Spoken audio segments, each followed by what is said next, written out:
Sports fans of Real Talk and Hoops Insight, stay in the game with NBA legend Sam Mitchell. Now you can show your love for the In the Game podcast with exclusive merch from the In the Game online store. Coffee cups, caps, grab bold t-shirts, cozy hoodies, sleek thermal drinking cups, and more. It's all with that signature Sam Mitchell swagger. Visit InTheGameStore.com today and get in the game with Sam Mitchell, because it's more than a show. It's a lifestyle on the In the Game Network.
You're in the game for the next 30 minutes or a fraction more. Thousands all over the world are dressed out, and yet only one man is ready to start. He played with Garnett and the Minnesota Timberwolves, with a career that started with the Indiana Pacers, and earned the NBA Head Coach of the Year with the Toronto Raptors. You hear him on Sirius XM Radio and saw him on NBA TV. And now, get the buzzer ready. Start the clock. Blow the whistle. Right now, it's time for... Welcome. It's that time, people. Time for In the Game. I'm your host, Sam Mitchell. Welcome back to Thursday edition. Don't forget to hit that like and subscribe button. I want to apologize for not doing a show on Tuesday, but Tuesday was my birthday, ladies and gentlemen. Right? I'm not going to tell you how old I am. I'm just going to tell you this. I'm happy. I'm thankful that I'm still here kicking healthy. I had a great day. Got up that morning. My wife gave me a little birthday present that morning. I went to the gym, got me a good workout in. We hung out all day together, the wife and I. Went out to a local establishment, had a few drinks, celebrated with the bartender and others who were in the establishment. Had a really good birthday. Nothing extravagant, just kind of a chill, because the day before, this September 1st, is my wife and I anniversary. So we went out, did... For our anniversary, had a big dinner, a nice restaurant, whole 9 yards, to champagne, to wine, for the anniversary and stuff. So we decided to just chill a little bit for my birthday. So, but we're back here today, Thursday. Look, a lot of things have happened since we've been on the air. The Michael Parsons trade is done. We've digested it. The NFL season kicks off tonight with my Dallas Cowboys, used to be my team, the Dallas Cowboys, against the reigning champions, the Philadelphia Eagles. And now I want to talk to you about something. I'm thinking about, I've been reading online today about the sports betting apps between, what you got, ESPN, you got FanDuel, you got, who else you got? DraftKings. You got Underdogs. And I was trying to read which one is the easiest app, because you know me now. I'm trying to look for the easiest way to do this thing. Right. And it was talking about all different ways you could bet, so I've been reading. Now, do you bet on the app, or do you have the apps on your phone? I don't. My friends do. But now, which one they say is the easiest app? Because I'm looking at I'm not going to, look, I'm not a gambler. I'm not going to have 4 or 5 different gambling apps on my phone. I'm going to have one. And I'm going to keep my bets under $100 to $200. But see, I'm going big. I want to try to parlay some things, and because I'm going to be betting $20 a game, something like that. Nothing stupid, but I'm not trying to get rich or paying the bills. I'm just trying to see how this thing works. So, based on your friends, which app do they say they like using the most? Honestly, I think my one of my friends, he liked to use FanDuel, but for the most part, he really liked to just use the bookie. The what? The bookie. because that's the only way you're gonna Oh get. my goodness. I'm saying because gambling is still sports gambling is still not legal in Georgia. Oh, is it? So you don't Okay. like even I got an account with MGM because in Vegas is legal. Yeah. So, So how does it work? How do you get if you make a I would bet? have to go to Vegas and get my money. So if I make a bet with MGM because Georgia does not allow sports gambling Right. or book or whatever they call it, Right. that means I can't collect my money unless I get on a plane and fly to Vegas. I haven't known my friend to collect any money from FanDuel or any of those betting sites. Only way he gets the money is if he bets with the bookie, and you get paid out that week. Now, do the bookie give you the odds that Vegas do, or he give you his own? It's odds? it's slightly different. It's slightly different. Mocha Bella in the chat, she said she used the DraftKings app. Mocha, are you able to collect your funds? Yeah, when how does you that use, work, Mocha? I mean, because I haven't known anybody in Georgia anyway to be able to now I collect their got funds. some. I know some young guys who do this, and they collect their money. I don't know how they do it, but they collect their money. They get paid. Well, anyway, look, I'm thinking about betting on the game tonight between Dallas and Philly. Right now, Vegas got it, what, 8.5? 8.5. And we're going to get to the lines of some games I'm taking Philly with the 8.5. Philly going to blow Dallas out the water. Taking Philly with the 8.5. Well, last year, Philly beat them what? Scored? Yeah, but that wasn't no Dak Prescott last year. Okay, but what's going to be the difference? Dallas still defense terrible. They got George Pickens. I'm saying the offense is better. Okay, but they can't stop nobody. Right. And so it might be a shootout. And we already know they can't stop it. Look, when you trade Michael Parsons, right, it does, and you bring in a defensive tackle. Yeah. One guy is not going to stop a Pro Bowl defensive tackle. Yeah, but one guy's not going to stop the run by himself. No, you're right about that. You know, if you don't have nose tackle, if you don't have good tackles, if you don't have, you got to have some size, man, up in that front line, dude. You got to have some weight. You got to have some big boys. And look, the defensive tackle they traded for, he's a good start. But one guy's not going to change. Plus, he's just getting there. Don't stop the run. Plus, Dallas was horrible pass defense last year. I know they got Bland and some other guys back. And you got Trayvon Diggs, who's a gambler. But this is my question, though. If you don't have a pass rush, what are you going to do to DBs? I don't care how good a DB you are. After 3, 4, 5 seconds, it's over. You can't stay with a receiver that long. I agree. You just can't. I agree. And this is another thing. Jalen Hurts can run the ball. Yes, he can. So if you're man to man and you got your back turned, Jalen Hurts can pick up 10, 15, 20 yards. Easy. He's more athletic. He's stronger. Look, man, I think Philly's going to beat that. I think they're going to blow the brakes off of them. You know, Philly the team I ride with. And think about this, too.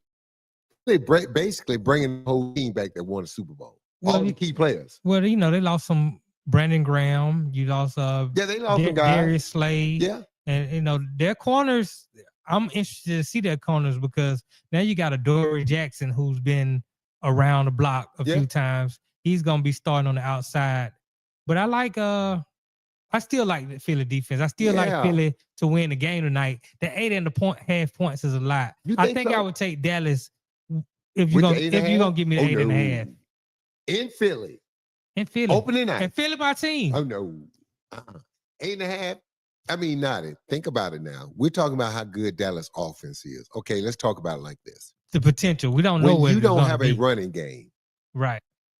How good is your offense when Philadelphia start getting downhill? Because I'm telling you right now, the Carter kid, you're going to have to take 2 people to block him. You know, it's going to be interesting. We're going to see what new Dallas Cowboys running back Javonte Williams. And they drafted a guy, Jaden Blue, I believe that's his name. We're going to have to see what those guys look like. But this is the problem. I don't care how good the running back is. Look at your line. Yeah, it's not as good as it used to be. Dude, your line. What made Dallas special back in the day, they had Zach Martin. What's it? Tyron Williams. Right. I mean, they had all-pro Hall of Fame offensive linemen. Yes. But by 10 years, 12 years, they rode that offensive line. Yeah. They dominated the line of scrimmage.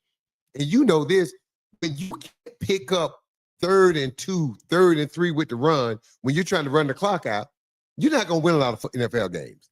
That's And right now, Dallas don't have a mobile quarterback in Dak. He's not that mobile. You don't have a proven running game. Your offensive line is in transition.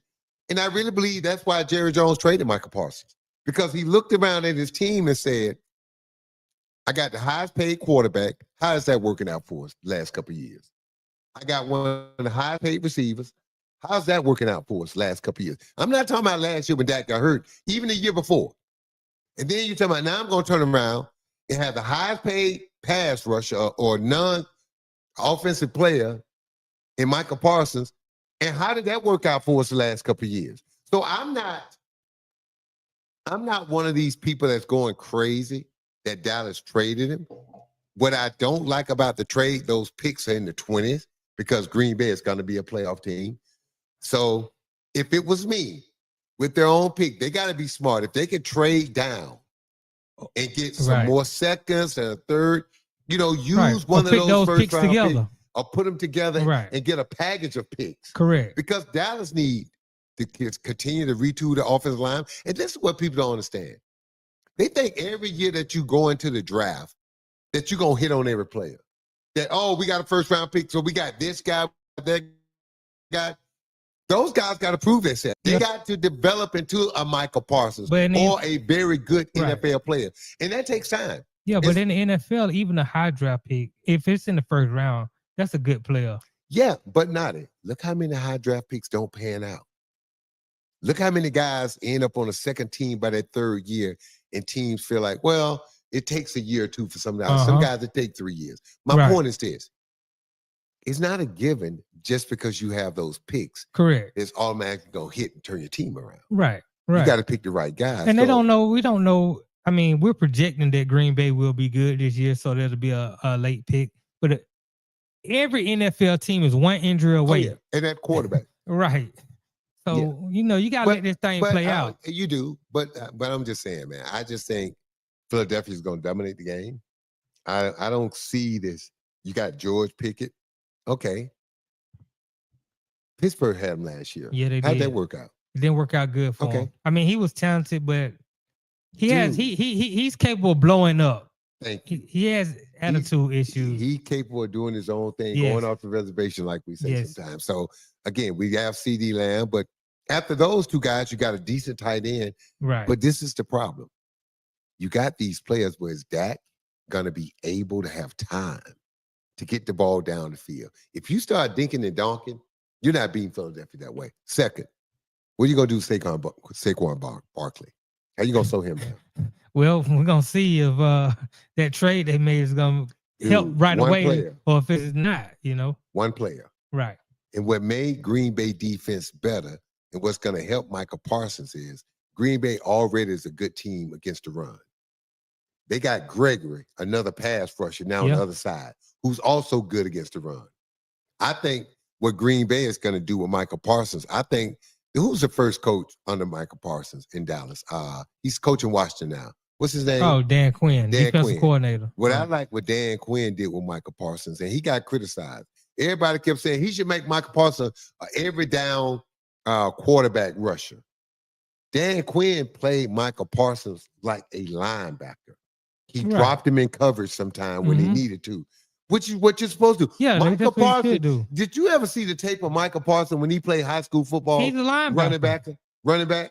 Yeah, he's a linebacker. I know, but Michael Parsons was the best athlete. Did you see the clips when he played running back in high school? Yeah, he's a great athlete. He was unbelievable. Yeah, he's running. He was running over people. People couldn't catch him. Right. He was the best athlete on the field. Correct. So I think Dan Quinn looked at this and said, this guy can guard, defend tight ends. He could drop in the flat. He could do a lot of things.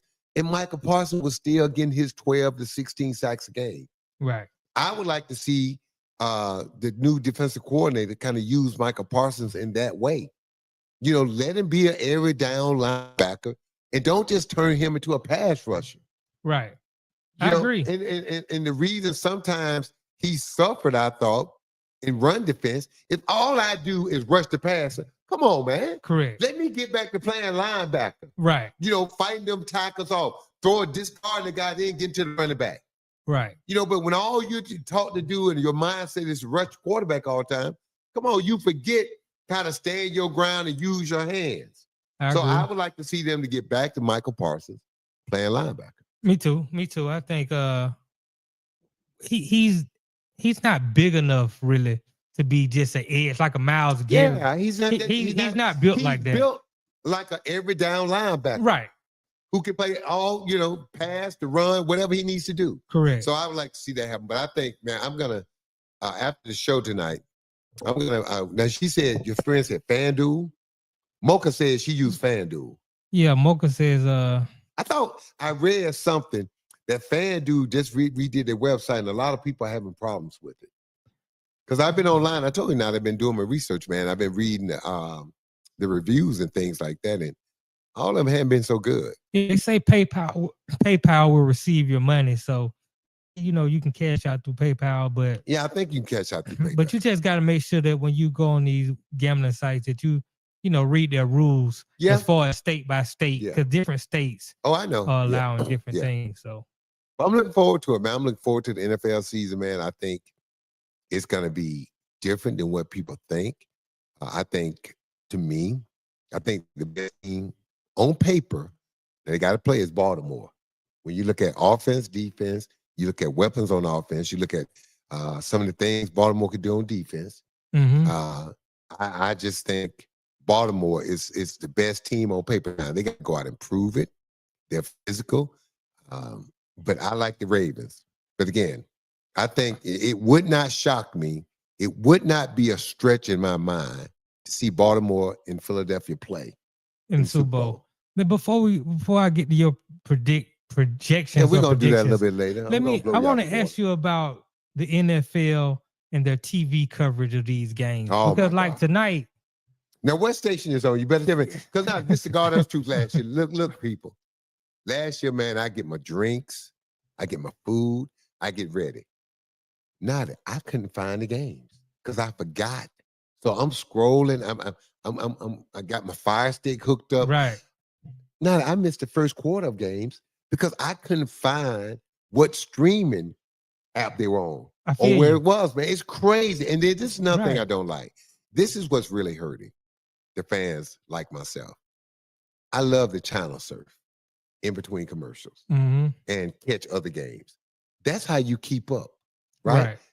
I'm not going to sit here and watch the game on TV and then watch another game on my phone. That's what they want you to do.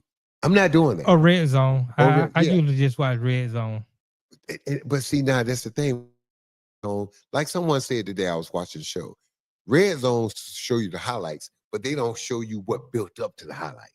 They don't show you how a team put together that 6-minute drive to close out a game. Well, they do a good job on Red Zone of, they show you all the touchdowns, every score you're going to watch. They do a good job of showing you, okay, this is how they got down into scoring position. No, they don't show you the penalties. He jumped outside. The false start. But I mean, they don't show you the game. They don't show you the game within the game. When you become a fan of highlights, that's what you become a fan of. You might as well watch ESPN or watch a highlight. It's slightly different. Well, what I'm saying though, Nadi, if you watch NBA highlights, you become a fan of the dunks and the great plays, but you don't learn the game. Correct. You don't learn the integral part of the game. I agree. Why teams do this? Why teams play like this? Why Golden State can win with a 6'6" center and Draymond Green? Why Lakers won a championship when they was ultra big? Why Boston and Tatum with Tatum and Brown and these guys work so well together? What's their skill set? You don't learn anything about the team. You don't learn anything about the game. All you learn is Anthony Edwards. Woo, did you see the dunk on John Collins? Woo, did you see this? But you don't see how good Anthony Edwards has gotten from his rookie year to this point thus far. You know, he went from being a dunker athlete to being one of the best three-point shooters in the league.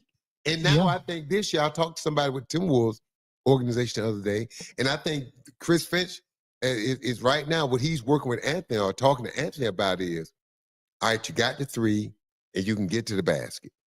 Now you got to figure out when to use them. I thought last year, Anthony Edwards got too high on threes. Yeah. He made was a shooting bunch too of 'em. many. Yeah. And so he's got to find that happy medium. Right. And he will. And it's going to be a night-to-night struggle. I'm saying all that to my point. Watching highlights does not teach you the game. Right. I think right now we're in such of a fantasy football culture that the red zone is good for those people that play fantasy football, which is a lot of people. Yeah, a lot of people. But to your point, the channel surfing, it's hard to get it at because last year the Thursday night games came on Amazon. Yeah. This year they're coming on So NBC tonight, and Peacock. So tonight the game will be on Peacock, NBC. It'll be on NBC. So it'll be on regular TV. NBC. Okay, now I can deal with that. And Peacock. And Peacock. Right. So Friday, you're gonna have to have, I think, Netflix. Okay. The game's gonna be on Netflix now. Right. Okay. I got Netflix. What else? What game's gonna be on?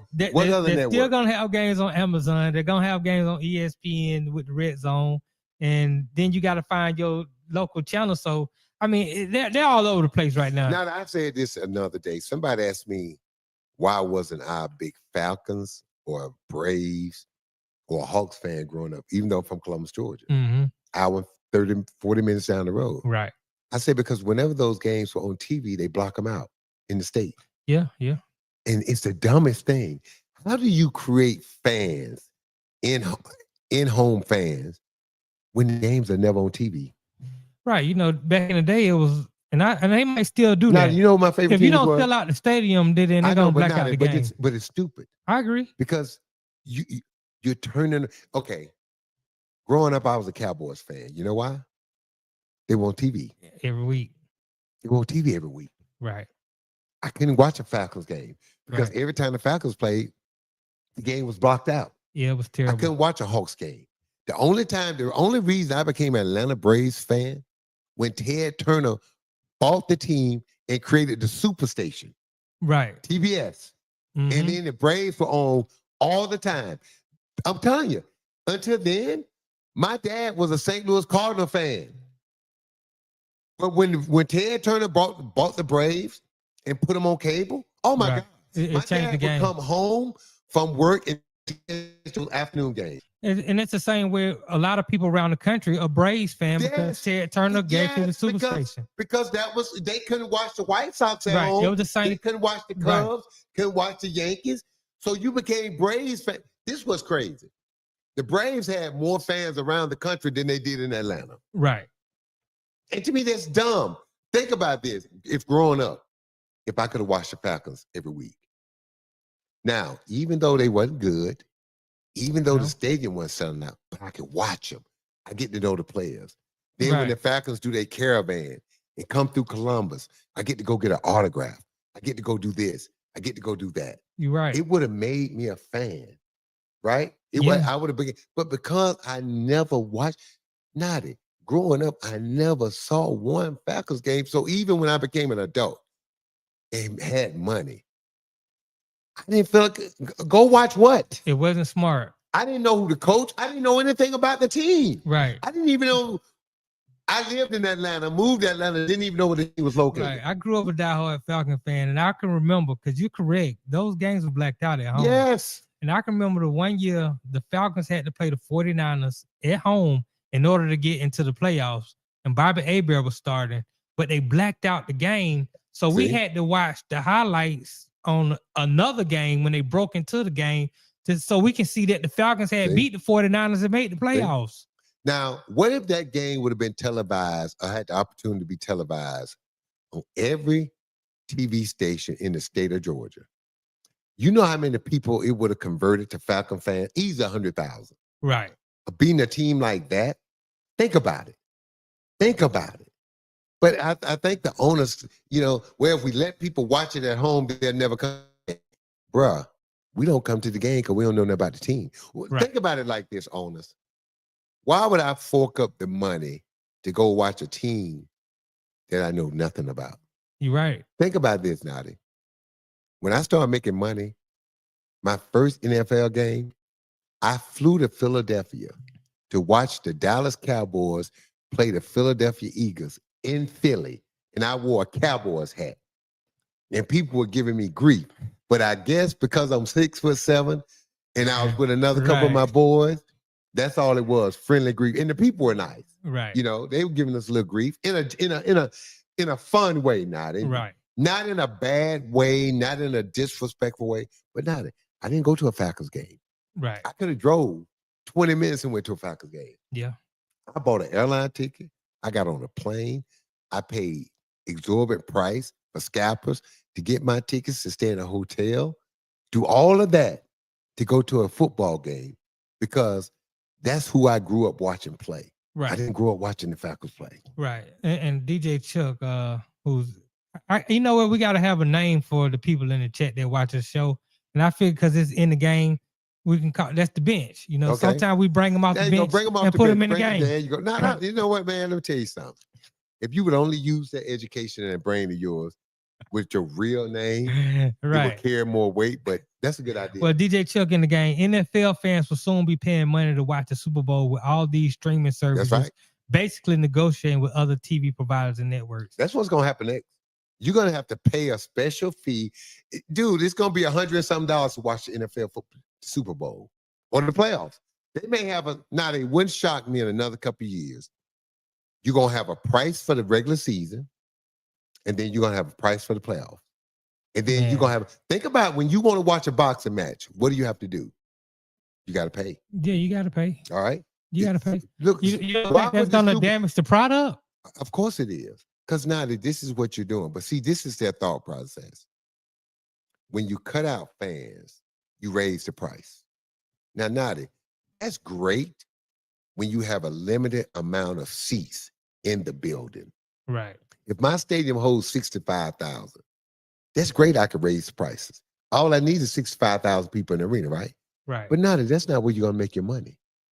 You make your money when people sit down in front of that TV and win millions. See, 65,000 can come watch me in person, but 10 million can watch me on TV. Right.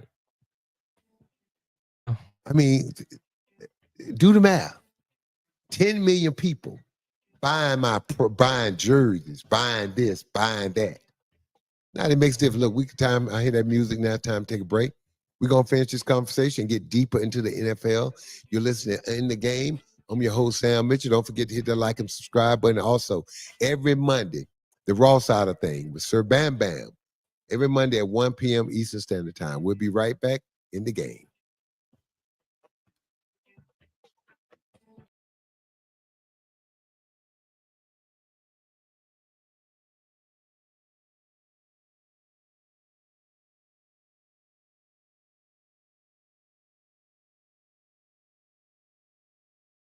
Sports fans of Real Talk and Hoops Insight, stay in the game with NBA legend Sam Mitchell. Now you can show your love for the In the Game podcast with exclusive merch from the In the Game online store. Coffee cups, caps, grab bold t-shirts, cozy hoodies, sleek thermal drinking cups, and more. It's all with that signature Sam Mitchell swagger. Visit InTheGameStore.com today and get in the game with Sam Mitchell, because it's more than a show. It's a lifestyle on the In the Game Network.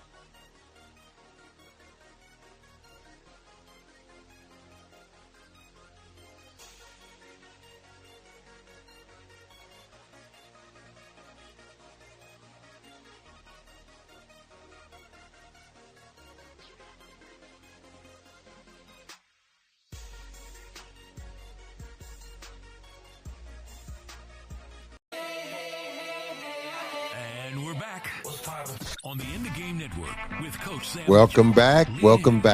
In the Game, I'm your host, Sam Mitchell. Don't forget to hit that like and subscribe button. In the Game Network. Also, every Monday at 1 p.m., the Raw Side of Things with Sir Bam Bam, giving you a unique look at today's topics and what's going on in today's world, and puts a humorous spin on it. Yeah, we had an interview with a young YN. on Monday's show, and Oh, it now was what now?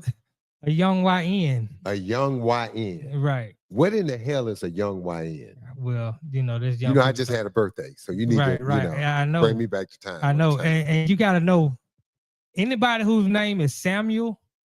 Uh-oh. You know that person is old. I don't know any young people named Samuel. Well, that means the mom and dad done lost their mind with all this Octavius and Nisson Leon and all these old crazy names. Yeah. But the young YN, man, he was hilarious. What is what young YN? That's his name. Well, we call him YN. But that's just So if I'm in the hood terms, that's young nigga. That's what the YN is. Why can't you just say the young? It means young N word. Why you had to go there and say the whole word? I mean, that's what it means. I tried you not go to to school. I Well, tried you could not. have said it means in the hood young N word. Okay. Okay. I mean, ladies and gentlemen, Where's the young N word? Look, I'm against that word. Me too. I don't like it in our songs. I don't like it used, period. Now, look, if somebody called me that, am I going to kill somebody or put my life in danger over it? No, because it shows their lack of their ignorance. As long as you don't put your hands on me, this is a free country. You can say what you want to say. My mother used to tell me this all the time. Words can sting, but words shouldn't hurt. Words only hurt if they hit home. There's nothing about that word that I identify with. So it shows it shows your ignorance, and it shows your lack of where we are at this time. I agree. In our life. So that being said, for the young people, that's my community service message right now. When you deal with people who name real Christian name is James, and they change their name to Naughty. I didn't change my name. The name was given to me. Or whatever, or they accepted that name. Yes, you just kind of have to kind of deal with it a little bit. So it is what it is. But that being said, Naughty, I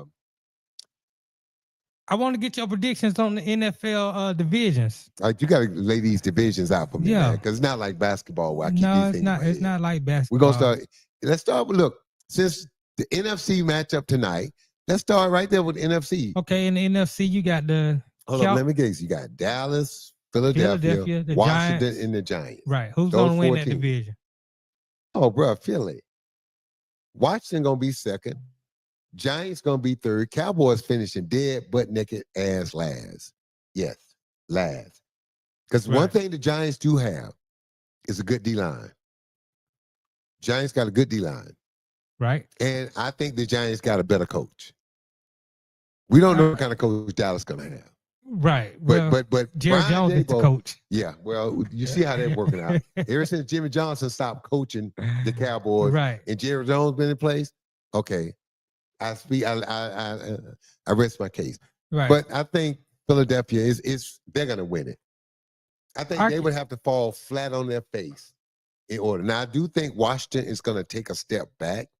They're not gonna have look how many games Washington won at the end last year. Yeah. And now think about this. And some games, Hail Mary game. Yeah. So think about this. Right. Just as easy as you won those games, next year you could lose those games. Right. So you can go from 12 and whatever to 7 and whatever. Yeah. If you don't, those one score wins. So, but I do think Washington's gonna be good because I think Jaden Daniels is the real deal. But I don't think they're gonna beat Philadelphia. Right. I agree. Yeah. I'm I taking think the Eagles. I like the Eagles too, but that's the team I ride with, so I might be a little biased. Let me ask you this: if Dallas missed the playoff again, I got a 2-part question. One, would they trade Dak?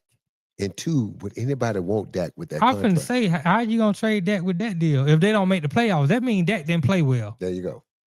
And he's making the most money in NFL history. But now that he could play well, but defense could be so bad. Look at Joe Burrows. Well, but look, man, think about this. Nobody blamed Joe Burrows last year. Correct. Because of Cincinnati, because of their numbers. That's right. What he put up? Almost 5,000 yards, 30, yeah. 4,000, something ridiculous. He led the league in passing yards and touchdowns. And put up like 30 points a game, something like that. Right. But because the defense was so bad, right? Right. So no one blamed Joe Burrows. So you can have the same thing in Dallas when you look at Pickett and CeeDee Lamb and all these guys. Dak Prescott could throw for 4,500 yards, 35 touchdowns, 10 interceptions, and Right. the Cowboys still not make the Well, playoffs like you- because the defense, think about it. Right. If Dallas score and it's 2.5 minutes to go in the game, and it's a 1-score game, they can't stop nobody. I think that's how Dallas is gonna be this year. I think they're Yeah. gonna put up a lot of points and not win. and give up a lot of points. But like you But told, I don't think they're going to be as good offensively as Cincinnati was. probably not. Because let's face it. They don't have Jamal Chase. But you can say Chase and CD Lamb catch each other out. Mm. Chase a little better, Right. but it ain't like Chase that. Nah, it ain't like right. Chase. I agree. You know, he ain't that much better. Not like Put it to you like this: if I had 2 names in the hat and I drew one and CD Lamb name came out, it ain't like I'm going home crying. Right. You know, hey, CD Lamb, he may not be one. I would say he's the 3rd best receiver in the league. I would say Chase, I would say Jefferson, and then I would say CD. I agree. I mean, Amon St. Roy is really good in Detroit. Yep. I'll put him right there with CD. But they use him different Yes, the way they do. he's used. Right. CD, this is another thing about CD. CD did what he did last year and the year before and have no other help. They Agree. still couldn't stop it. Right. Right? So that's special. When you set your defense to stop a guy and he still get his 1,000 yards and 8, 9, 10, 12 touchdowns and whatever else he did, right? 100 catches. So I think, and I think it's Jefferson. I think it's, we said it. CD's 3rd best receiver. I can't disagree with that. But again, Tyreek Hill gonna have something to say about that. But again, Tyreek Hill. Man, stop. I hate Who's Tyreek. quarterback? Tua. Okay. I mean, you got Dak. You talking about training him? Dude, you can have both of them for my money. You can have no, Tua but if and you Dak can put have up Dak. good numbers this year and he plays well, like you told me, the hardest thing Who to do would trade in the for Dak? NFL is finding a quarterback. Who So would if you- trade for that? I don't think anybody would trade for Dak with that contract. Let me ask you this right now. Maybe New Orleans. New Orleans. There you go. You know why New Orleans? Who's the coach there now? Kellen Moore. Kellen Moore. Right. That's for that going. If you're Kellen Moore, look who your quarterback is now. Right. Spencer Rattler. Oh, that's terrible. I mean, I believe by the end of the year, the Saints are going to be to play 4 quarterbacks. Yeah, Spencer Rattler was so bad last year. It was disturbing. Right. It was disturbing. Yeah, he's awful. And yeah, man. So, but speaking of Spencer Rattler, but this is the thing though. If I'm New Orleans, I'm not giving you a lot of conversation. Well, I can go ahead and say that you're not picking New Orleans to win the NFC South with the Falcons, Carolina, and Tampa Bay. Oh, Tampa Bay. You got Tampa Bay coming out of the division? I think Tampa Bay is gonna win that division by 2 or 3 games. I don't think no one's gonna be close. Baker Mayfield is the best quarterback in that division. Man, you might not be wrong, but and dude, I'm not a big Baker Mayfield fan. I call it like I see it. Yeah, I agree. Todd Bowles the best coach in that division. I agree with He's you. the best defensive coach in that division. I agree with you. Tampa Bay gonna play some defense, and I think Tom Brady, the fact his imprint on that organization about how you win and how you work, I think it's still lingering around.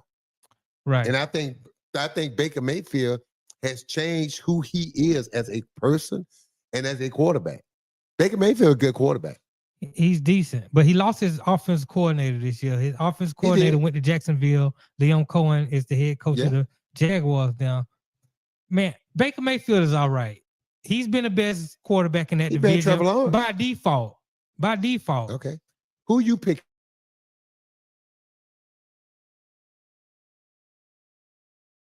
I'm honestly playoffs. I am picking a team that didn't make the playoffs. Against a team that did make the playoffs. Yeah, but I saw what the Falcons did to improve the defense by drafting those 2 young boys in the first round. Now, let me tell you, those boys weigh 250.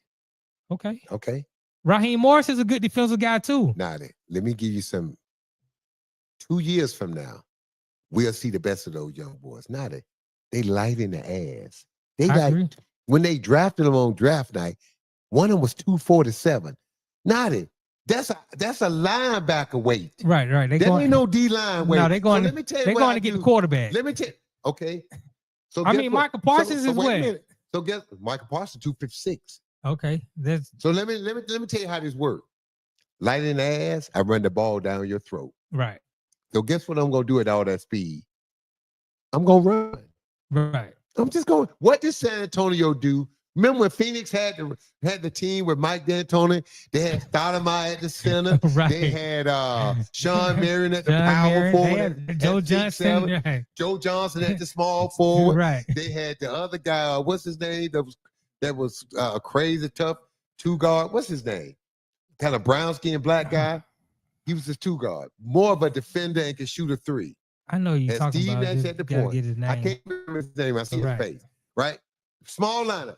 They play San Antonio Spurs in the Western Conference Final.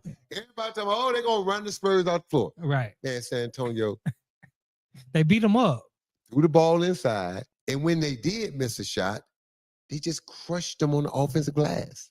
They did. They just crushed them. They did. So all that running, all that speed, all that quickness meant nothing when I started putting that weight on your ass. right. So what I'm going to do against the Falcons, I'm going to run the ball down their throat. And you know when I start running, you got to bring that safety up and put him in the box. Yeah. And when you put that safety in the box, I'm going to start playing long toss. Yeah. I mean, don't get me wrong. Now, don't get the me wrong. Bucks are not a bad I pick. like what the Falcons did, but I don't think it's going to pay dividends this year. I think those boys got to get their grown man weight on them. Correct. I agree. And we said the same thing in the NBA. Right. Until you get your grown man weight, I played against Kobe guarded me his rookie year. Right. He had no chance.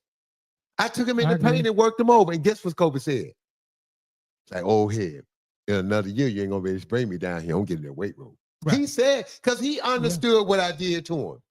Right? I'm bagging him down, and he said, oh, head, you ain't going to be doing this forever now. Right. I So, think look, man. I think that division is gonna be tight because I think in this third year of Bryce Young, this is a show me year for Bryce Young. If he going to get paid, he got to and play the way well. he played at the end, towards the end of last year, I'm not counting Bryce Young out Okay, this for how I'm making gonna the put it. next step either. I'm taking Tampa Bay, Carolina, Atlanta. No, Raheem got to go then. He got to get fired. then- If they finish third, he gone. No, at this second year, He could have been gone last year after the debacle at Washington. Nadi.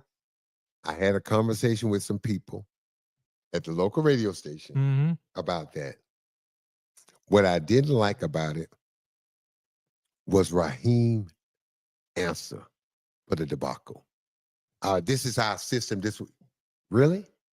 You gonna stand up in front of people and justify what you just did by saying it's y'all system? What it showed was a lack of a system. Right. What it showed was a lack of accountability. What it showed that you didn't have anything in place as a head coach. Right. Look, now I'm gonna say something. People don't understand this. Going into a game, there are certain decisions that are, I wouldn't say 100%, but 90 to 95% made. What we're gonna do in certain situations, how we're gonna handle those situations, based on the shot clock and based on the score. Right. Those decisions are made. Are we going to go for the 3? Are we going for the tie? Based on whether we're at home, on the road. Me and my coaches sit in a room after practice, and we talk about these situations. Now, these are the things that can change it. How my team is playing right now. You know, do I want to roll the dice a little bit more because we're playing really well, playing with Correct. confidence? So now that if you got to make those decisions at that moment, you're behind the 8 ball. Those Agreed. decisions have to be already predetermined. Well, let me ask you. You talk through those decisions with your coaching staff. Let me ask you because we didn't do the show on Tuesday, and I wanted to ask you about this. Because we're talking about this debacle now. Chicago Bears. Go back and tell the people what happened. If you Okay. remember correctly with Okay, Atlanta. the game was coming down the stretch. Yeah. Falcons were still in playoff contention at this Yeah. time, and Raheem Morris held his timeouts in his back pocket. Dude, look. I'm a coach, not an NFL coach, but I understand clock management and Correct. game management. Yes. If I throw the ball in the field of play and I have timeouts, and in the NFL, it's going to take, you're not getting up to snap that ball. It's going to take you, even if you hurry. Guys have ran, depending on how far down the field your receivers have ran, it's going to take you 10, 12 seconds to get back to that line. Right. And we saw Chicago Bears head coach Eberflus, who's now the defensive coordinator with the Cowboys. He got fired immediately. They didn't even let him get back on the plane. No. He cost them a game by holding them timeout. Yeah. And I was going to ask you because we just saw Colorado and Georgia Tech play on Friday of last week. Yeah. And it was a minute and some change left. And Deion held his timeout in his back pocket. And I don't see the accountability for it. So as a head coach. That's the thing. Look, Deion still is a young coach at this level. And that clock management is real. And this is the thing. If you don't have a guy, that's why I nodded. I always had an assistant coach on my staff that's been a head coach. Not saying he had to have been a great head coach, but being in that situation, he understood that, coach, we can't wait until the end of the game to make these decisions. These decisions got to be predetermined. So now, if you ever watched me coach, there were certain times I was going to call timeout. Right. Based on the flow, but I had already predetermined this stuff. Right. I had already determined, unless something was some variables, are we going for the 3? Are we going for the 2? You know, all these things. And it wasn't just my decision. We talked through them as a coaching staff. Right. And I had my guys, give me your experiences. What have you seen? What do we know? We look at the stats and we look at our team. And those decisions are predetermined.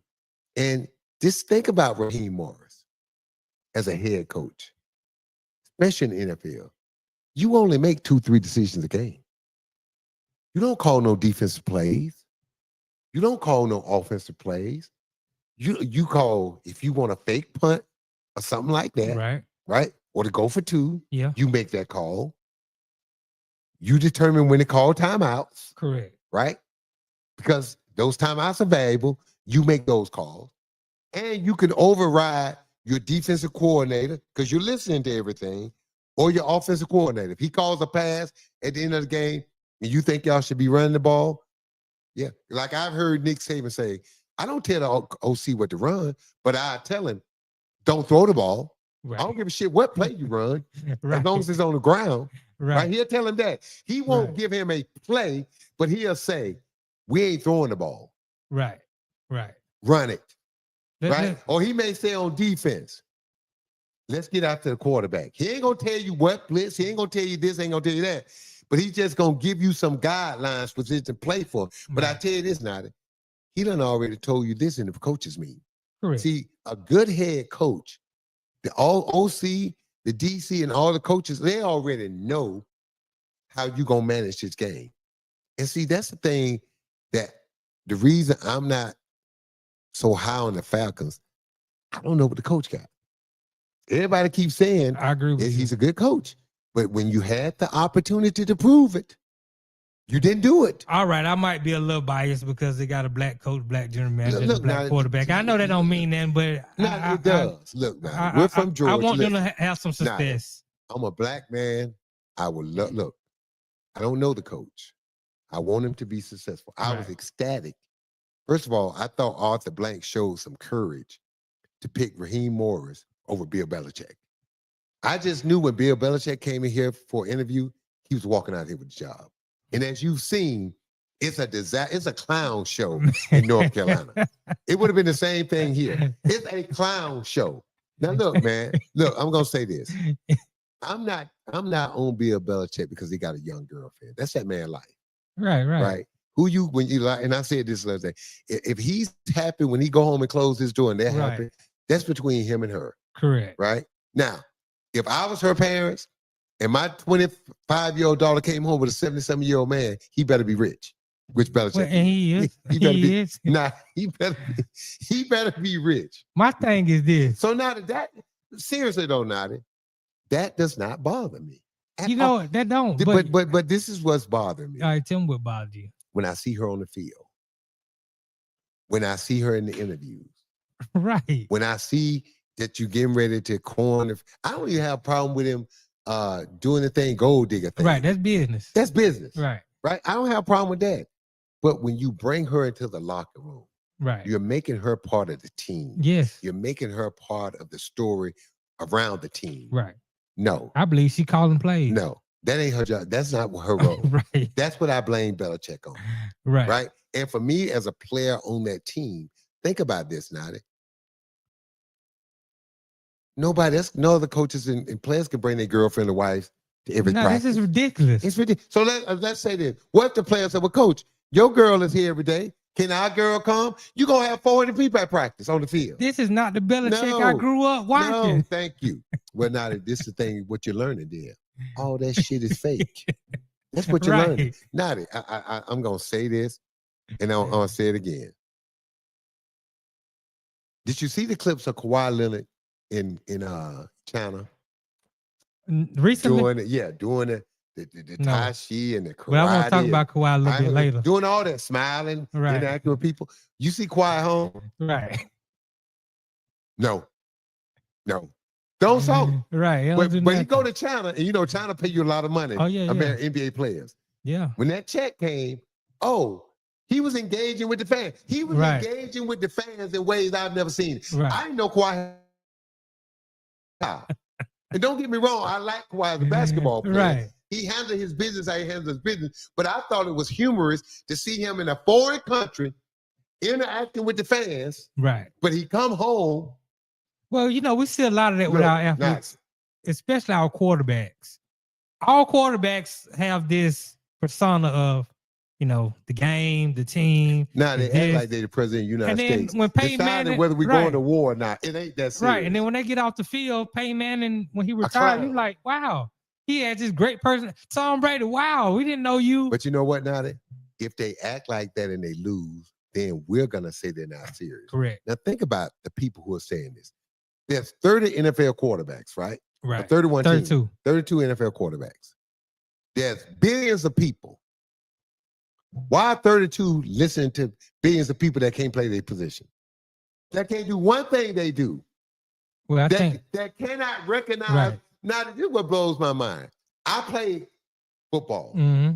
I thought I was going to be a football player, people. Y'all have no idea when you stand behind that center, you got 11 defenders moving around, calling out plays, giving you different looks. And you come up to that line of scrimmage, and you got 4 guys in the box. You got 2 on the outside, 2 there, guys spread out, and you don't know who coming, but you know they coming. Right. And then you got to identify, where's my strength, where's my weakness, how to defend, all that before you pre-snap. Right. And then when that ball snap, everybody coming at you full speed. You got 2 to 3 seconds to make up your mind where that ball is going. Right. Or you gonna tuck it and run. Right. People don't understand the quick decisions, how quick your mind got to work. Not a good quarterback. And again, when I lived in Minnesota, my next door neighbor was Chris, Hall of Famer. Chris Carter. Chris Carter. Okay. All right. Every Monday Night Football, when they were in town, I would go over to his house and watch Monday Night Football, and his teammates would be over there. And they're breaking down the game for me. No, coach. No, Sam. He would make it up here. He got to read this guy, read that guy. If he's back, if he's up, he's got. Chris Carter used to say this all the time. A good quarterback has a great understanding of where the ball should go before it's ever snapped. Yeah. He said, if you got to make up your mind, if you're making up your mind once the ball is snapped, you're done. And that's the problem with quarterbacks. They cannot figure out what the defense is. He said the difference between good quarterbacks and bad, he said, Sam, they all can throw. Oh, they all understand football. He said, but the difference is who can decipher what the defense is trying to do and where are the weaknesses. He said a good quarterback already has an idea where that ball going before it snaps. He said if once that ball snaps, you're now trying to figure out where the ball is going, it's too late. Right. You ain't got enough time. Those are the quarterbacks. They do what?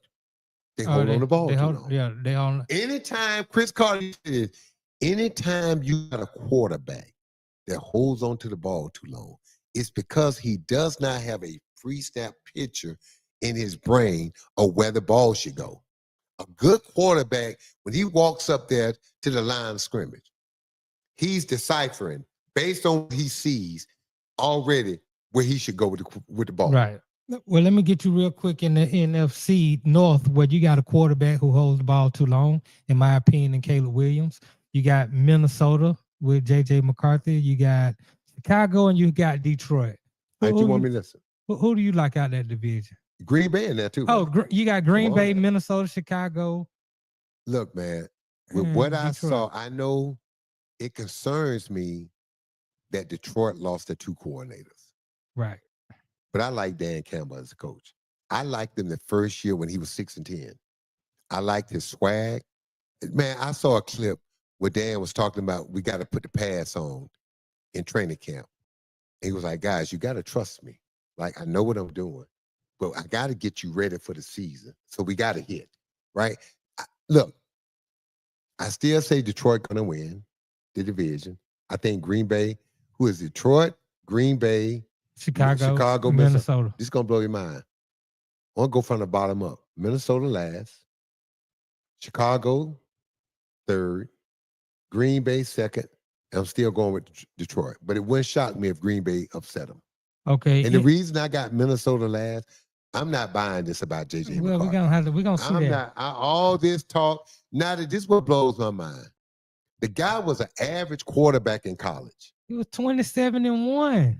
Now that they didn't let him throw the ball. Okay. I mean, what he supposed to do? He supposed to tell the coach, I want to throw the ball all over the field. Let me ask you a question. They're trying to win. Let me ask you. They trying to do what? They're trying to win. So guess what? He didn't let them throw the ball. He didn't let that, throw the ball. Excuse me, but y'all about to piss me off. He didn't let that dude throw the ball because he's doing what? He want to win. He doing what? But this is a 5-star quarterback coming out of high school. 4-star, 5-star. 4-star. Okay. Okay. Now, Naughty. Name the year he threw for 30 touchdowns. He didn't throw for 30 touchdowns. He didn't throw the ball enough. They handed the ball off to Blake Corum and let him do the damage. Now, Naughty, you know as well as I know. You just said he wants to win. He want to win. All right, now. He want to win now with Justin Herbert. Okay. And people praising Justin Herbert. He won't let Justin Herbert throw the ball. He won't let Justin Herbert throw the ball because last time he did, he threw 4 interceptions in the playoff. Exactly. Exactly. Again, coaches are not stupid. Right. So now people don't understand something. Do you think Jim Harbaugh didn't let the boy throw the ball because he's just stupid? And he just hell-bent on running? Or do you think Jim Harbaugh, after watching him in practice every day, the guy, he can throw it, but we better off running it 70% of the time and throwing it 30% of the time. Coaches are not stupid now. Right. When you have an NBA coach, why don't they shoot threes? Have you seen my lineup? Right. Who gonna shoot them? Right. I mean, the coaches are not dumb. When it comes down to winning and losing, I'm gonna look, man. I feel you. You just said by the time he has a lot to prove. Naughty.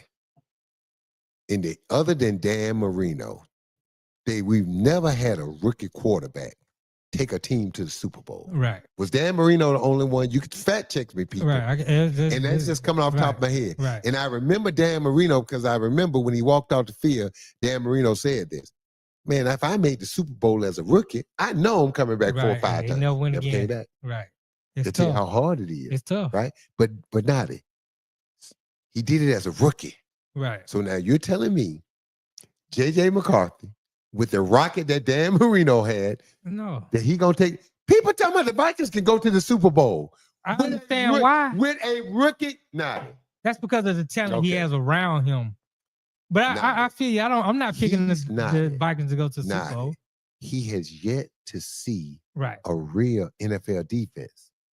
He ain't seen it. Not he's only played in a couple of preseason games. Right. He hadn't seen not all he's seen is a vanilla defense. He's never seen a real game. Well, he's going to see one Monday night. We're going to talk about that. But let me get real quick to the NFC West before we go to a break, and then we can come back and do the AFC. All right.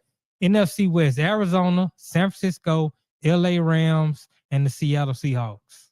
I'm taking Rams, Seahawks. I'm going to shock you. I'm taking the Cardinals. I think it's time for the Cardinals to do something. They need to. Are you saying who you saying going to win the division? Are you saying the Rams are going to win the division? Sean McVay, Georgia boy. I think the Rams got the best defense in that division. I think they got the best coach, and if healthy, they got the best quarterback. I'm a shock you, man. I think this is a year Kyler Murray You puts see, Arizona you see, where I they got need to be. Arizona. I think you had them second. I think Arizona. I did, but I think I'm gonna go Rams, Arizona, Seattle, and then 49ers last. 49ers don't have no receivers. All the receivers hurt. What has happened to Christian McCaffrey the last 2 years? He's the only guy that can miss a bunch. Hold up, man. Explain this to me. He's the only player that misses a bunch of games every year, and it's not the end of the world. They don't talk about cutting him. They don't talk about reducing his salary. Christian McCaffrey misses 5, 6, 7 games every year, and nothing's ever said about it. I don't. So all your receivers has never stayed healthy, but the 1 year he got paid. Yeah. You just paid Brock Purdy all this money. Yeah. You got a brand new defense. All your best defenders are gone. So you got a bunch of young guys unproven. And yet people think the 49ers is going to be good. Come on, man. Stop. I don't see it. Oh, they got Robert Salas as coordinator. Really? Right. Last time I saw a coordinator get on the field and play was never. Okay? I used to tell people this all the time. Man, coaches don't play. Right. Flip says something that I never forget. He said, Sam, I could draw up a great play and get a guy wide open 15-footer and he missed.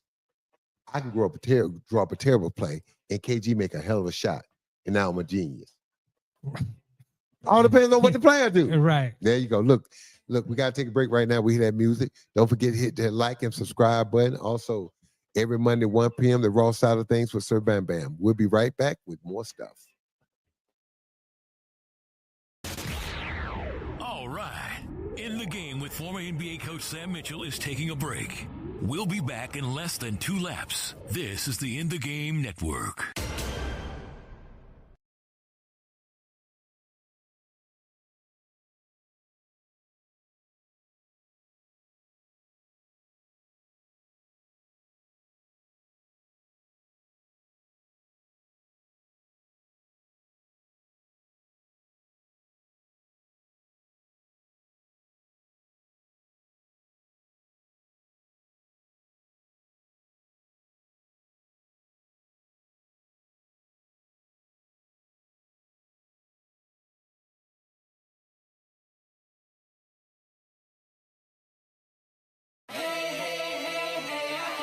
And we're back on the In the Game. Welcome back to the show. Welcome back to In the Game. I'm your host, Sam Mitchell. Don't forget to hit that like and subscribe button.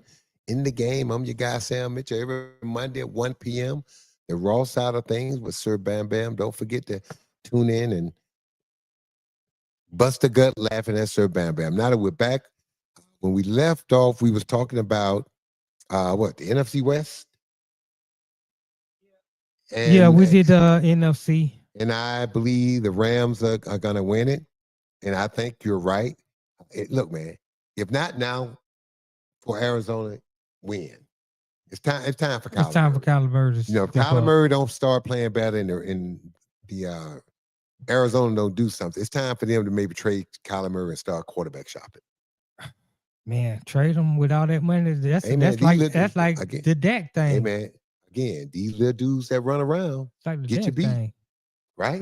Yeah. Let's start off with the AFC East. You got Buffalo, you got England, you got the Jets, and who else is up there in the East? They must not be that good.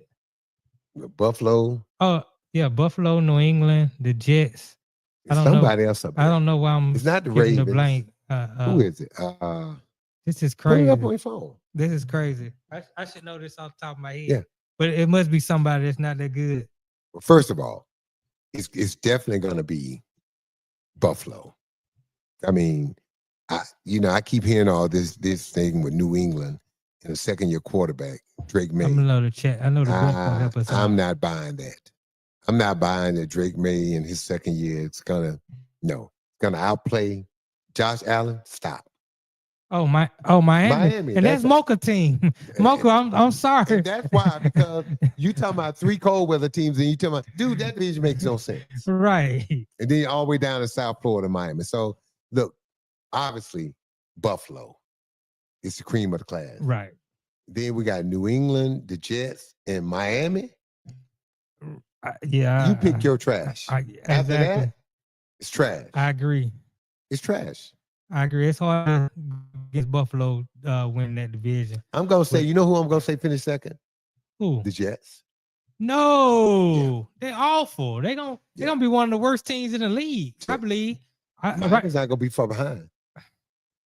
I think Miami, if they can keep Tua upright, if he's upright, he plays well. If you breathe until it gets cold, he can't get hit. Yeah, he can't get hit. He can't play in the cold. Right. And everything got to be on timing. Yeah. Everything has to be timing. Yep. But you got Jalen Waddle and Tyreek Hill. Well, you got 2 of the best receivers. Right. That's because you got to have. He has to have. Yeah. He's not anything without those guys. I just think if the Jets just focus on running the ball, if they let Justin Fields throw it between 18 and probably between 18 throws a game, 20 throws a game, Right. not many of that, and let him do a lot of running and let the team lean heavily on the run, I think the Jets can surprise people. Because this is the thing about Justin Fields. Dude, he can easily get you 4 or 5 yards every run. Yeah. Yeah. You making the bench mad. Mocha say her Dolphins gonna finish Man, second. please. Mocha, you better put some more cream in that coffee. AFC South, you got Houston, you got the Colts, Jacksonville, and Tennessee. Who you like? Man, you got to go with you got Indy, Right. Jacksonville, Right. Tennessee, and Houston. You got to go with Houston by default. I agree with you on that. You got to. I mean, look. Those other teams got a lot. Are we ever going to believe in right. Trevor Lawrence? I mean, I believe in Trevor Lawrence. That's because he got more weapons this year. When you bring Travis Hunter in, and you got Travis Hunter and Brian Thomas, who had a hell of a rookie year. I'm pulling for Trevor Lawrence. Here's Georgia boy. Right. But thus far, it ain't worked out. It's been disappointing. And then when you look at who else in it, Tennessee, you got a rookie quarterback. Right. And I think Cam Ward, 2 years from now, Tennessee could be the best team in that division. Yeah, I think right now, Cam Ward. he got to grow. He got to learn. Yeah. And then you don't know what else he has around. Yeah. He the real deal, though. Yeah. I mean, I just watched all his throws from the preseason on the all 22. I do a lot of watching the all 22 on these quarterbacks. And I was impressed. The worst team in all of football going to be New Orleans. I agree. They may not win 3 games. Look at their schedule and see who they could be. Whoever loses to New Orleans is going to be embarrassed this year. I agree. I'm telling you. You can't. I mean, don't get me wrong. I don't think they're going to go 0-16. No, but they won't win no more than 3 games. That's why I would. Right. That's why I believe with all my heart that it wouldn't shock me when Dallas don't make the playoffs this year. Jerry Jones try to trade Dak to New Orleans. Now look, if I got to pay Dak contract, I give you my first round pick. That's it. Just take him off your hands. And I'm giving you 1. We've seen that happen before. I'm just telling you. Because if I got to pay, I'm telling Dallas, I got to pay $60 million to a quarterback that's not top 5 in the league. Right. Right? He ain't even the best quarterback in his division. Right. Right? So I got to pay that $60 million. You get 1 first round pick, or you can keep him and y'all do what y'all gonna do. Right. And I take my chances somewhere else in free agency. Or I go make a trade for a Geno Smith or somebody like that to get me over for a couple of years until I can draft and develop a guy. Because think about it, there's some guys out there. Who's out there, man, that I can go give you ain't nobody you can go get. Not that quarterback great, is a hard position not great, to fill. But okay. I mean, unless you're gonna get some guy out of college who's coming out. It can't be too hard. You see what they got in New Orleans? Clearly, they don't have a quarterback. So it's got to be hard. Do this. Pause. Go sign Cooper Rush for 1 year. Come on, man. Stop. Not it. What's the difference between he and what you got right now? Okay. Would you rather have the quarterback? Hold up. Who's starting for them? We just talked about. What's his name? Spencer Rattler. You rather have Cooper Rush or Spencer Rattler? I'll tell you who they should go get. Let me ask you. Realistically, I mean, I'd rather have Cooper Rush. Okay. But realistically, New Orleans should be calling right here to Atlanta and seeing what's up with Kirk Cousins. You know what they should go Can get? we get Kirk Cousins? He's too old. No. He's better than what they have. But the team ain't ready to win. You know who they should go get? Right. What's that black quarterback that's a backup in Baltimore? What's the backup? He's not there. I think he was mentioning the thing about Tyler Huntley. Yes, I like Tyler Huntley. Yeah. Now, to me, Tyler Huntley reminds me of like Geno Smith. Right. So to me, I give you a 3rd round pick for Tyler Huntley. And I'll start Tyler Huntley for a year or two until my young boy develops and he's ready. Where's Tyler Huntley right now? Tyler Huntley got picked up. What did he get? I think he got picked up by. Oh, he went back to Baltimore for the practice squad. Who's that backup in Baltimore? I thought it was Tyler Huntley. No, he was with Cleveland for the whole preseason. That's right. They did bring him in Cleveland. Right. But last time I've seen him play, now he played pretty well. Yeah, he always plays well. Who's the backup in Baltimore? He actually made a Pro Bowl one time. That's what I'm saying, Nadi. Which is hilarious. Yeah. Considering he didn't have no stats, but that's because didn't no other quarterback want to play in the Pro Bowl. Right. But Nadi. Right. I would go with Tyler Huntley. Who else is out there as the backup right now? Cooper Rush is the Baltimore Ravens backup. Okay. You see what I'm saying? Right. Something. And I get Cooper Rush $10 million, man. Come on in here for a year. You get to play. But not that's the same. I don't see no difference in what they got now. I think Tyler Huntley is better than what Spencer Rattler. I agree. I mean, I think there's a lot of quarterbacks that are available. Now, this is what I would do, New Orleans. Since I know we're going to be bad, I just going to be bad and win 3 games. They should get #1 pick. And I control my own fate.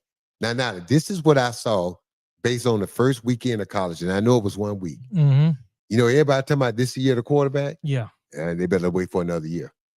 I ain't seen that early. Dude. It's early. And a lot of those top quarterbacks play against other top 10 teams. Okay. Negro, what do you think you're going to play against in the NFL? Oh, you playing against? The worst team in the NFL is still good players. You're right. Okay. So if you can't do nothing against, now, this is another thing people ain't thinking about. Mixed in against Ohio State and Texas and Georgia, there's a freshman out there. Yeah. There's a bunch of teens, 18, 19-year-olds out there, 20-year-olds. Ain't no 19-year-olds in the NFL. Right. But what I'm so saying, my point is this. If you can't, okay, and I'm glad we're going to have this conversation. When I was in college, even though I was in a mid-major conference, wasn't a doubt in my mind, every night I walked onto the floor in my conference, I knew I was the best player. When we played Auburn, Texas, some of these Power 5 schools, I also felt, and Barkley then was on the court, all these guys, I also felt like I was the best player. I had the best stats at the end of the game.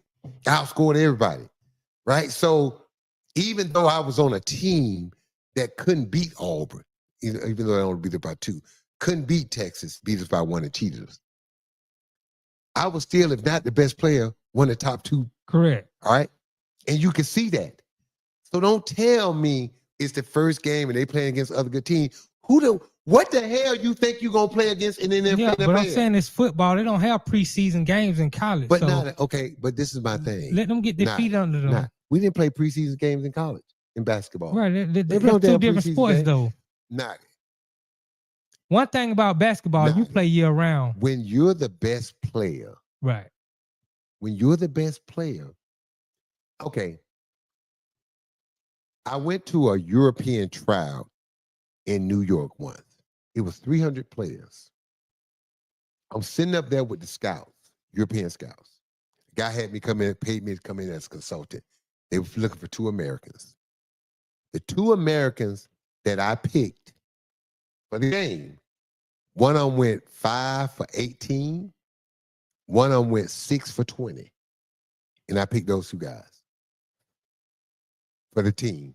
Right. They turned out to be 2 best players in the league in Europe that year. All right. When I picked them, an agent turned to me and said, oh, one was 5 for this, the other 6 for this. I said, dude, first of all, the 18 shots he got were good shots. They were his shots. I said, this is the thing. You're going to miss shots. Look at all the other things they did. Look at all the rebounds. Look at the hockey assists and the assists. Look at what he did defensively. Look at what he was doing, getting deflections. I said, when you look at the total game, and I say, this is how I judge a player. I want to see him on his worst scoring night, what he does. Right. Does he quit? Is he doing this? Then the guy blowing by. Then he missed a defensive assignment. Everything wrapped around his mind on offense. So that tells me when he ain't shooting good, he ain't going to give you nothing. I watched the other guy. I watched these guys. They didn't shoot well. They rebounded. They played defense. They took charges. They got on the ground for loose balls. They got deflections. They checked every other box. So I already know, based on these guys' college numbers, they can shoot and score. Right. They had a bad offensive night, but they still helped their team win. I got you. They weren't doing this. The other guy that was supposed to be standing there worried about his shot missing, a team running back. Right. No. They was like, when I broke it down to them, they was like, wow. See, we would have went with those two guys. The other two guys that people picked, one got sent home. Because now, I used to say this to Chris Bosh all the time. My first meeting with Chris Bosh, I go to his condo. His mother makes dinner for me. Me, Chris, his mother. I take my first assistant with me at the time, was a guy named Jim Todd. Sit down, have dinner. Mother. Now, this when we were transitioning from Vince and Jalen to Chris, building a team around Chris. The mother after dinner said, Coach, how you going to coach my baby? What's going to happen with my baby? So I laid out my game plan for her, but I said, I want to ask your baby this. I turned to Chris. I said, what do you want me to do with you at the end of the game? He said, Coach, what do you mean? I said, who should I run plays for at the end of the game? Me? What do you mean run plays for? I said, hold up. Before you get indignant, before you get mad, you shot 59% from the free throw line. I said, Chris, no disrespect. Coach got a brain. I said, if I'm the opposing coach and they run a play for you, I don't care. I'm going to be aggressive. If I foul you, you can't make 2 free throws. So I'm going to tell my defender to be aggressive. Maybe the referee won't call a foul. But I'm not going to let you get a clean look. Right. I mean, you shooting better from the field than you from the free throw line. So I'm not going to give you a clean look. I want to be aggressive with you. I said, Chris, I'm not stupid. Who should I run a play for? And I left.